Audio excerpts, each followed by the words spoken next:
establecidos por el directorio del Banco Central de Honduras. El Banco Central de Honduras incrementó la TPM en agosto de 2024 en 100 puntos básicos, subiéndola de 3 al 4%. Asimismo, en octubre, el Banco Central de Honduras realizó un nuevo ajuste del 1.75 porcentuales, situando la TPM en 5.75 anual. Estos cambios tienen un impacto directo en el costo de los créditos y las tasas de interés que los bancos aplican a sus clientes. ¿Es permisible esto? ¿Cómo lo interpreta don José Luis Moncada, expresidente de la Comisión Nacional de Banca y Seguros, sobre este tema? Buenos días, licenciado Moncada. Buenos días, Ramón, gusto saludarlo.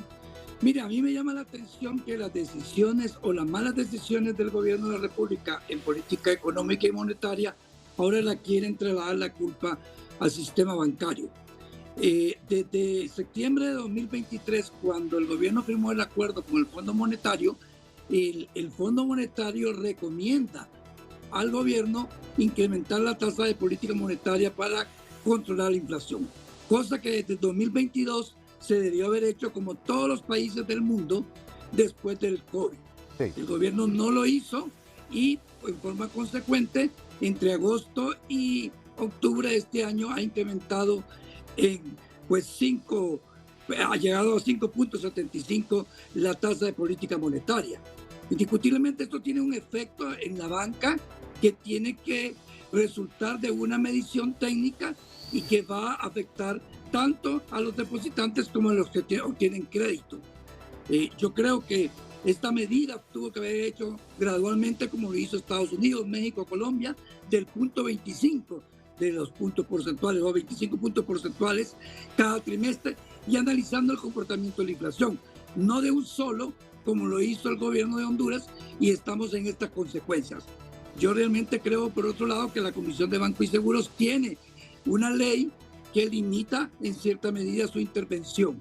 Estamos en una economía de libre mercado establecido en la Constitución. El artículo 13 de la Comisión Nacional de Banco y Seguros no le da esa atribución de fijar tasas comerciales a la banca. Sí tiene algunos elementos técnicos, pero no puede sancionar o imponer o limitar la decisión de un banco. Los bancos van a proceder de acuerdo al mercado a ese incremento fuerte que puso de 275 puntos porcentuales entre agosto y octubre el gobierno de la República, atendiendo esa resolución propia del gobierno de la República. Ahora, pero cuando se convoca a la Superintendencia de Bancos para poder hacer esta revisión, y dice la Comisión Nacional de Banca y Seguros para evitar los abusos en las tasas de interés, hombre, pero yo tengo entendido que ya están establecidos los porcentajes que se pueden incrementar en tasas de interés, que en algunos casos está entre el 1, 2, hasta 3% de incremento, José Luis Moncada. Ramón, depende mucho del contrato. Hay contratos que dicen tasa fija y hay otros que dicen tasa revisable. Entonces, cada banco, dependiendo de su apetito de condición como banco en ese momento de su cartera, va a tomar la decisión que lo haga permanecer en el mercado y ser atractivo y competitivo con los otros bancos. Pero esta es una reacción abrupta del gobierno de la República que no se esperaba este incremento tan fuerte para poder complacer en cierta medida al Fondo Monetario Internacional. Son cosas técnicas, matemáticas, que hay que verlas desde ese punto de vista, pero que el gobierno no las vio. Ellos tenían que haber incrementado porcentualmente y bajo el análisis. Y por el otro lado, la presidenta del Banco Central dice que no se va a mover la tasa en lo que resta del año. Eso no es una decisión política, es de análisis. Si el objetivo de controlar la inflación se está dando, el Banco Central debería rebajar la tasa de política monetaria, pero no es una decisión de tajo de decir no se va a aumentar. Eso realmente me parece que no va ligado a un análisis técnico, matemático, que todos los países lo hacen. Estados Unidos comenzó a rebajar su tasa bajo un análisis de control de inflación, igual Europa y los países vecinos.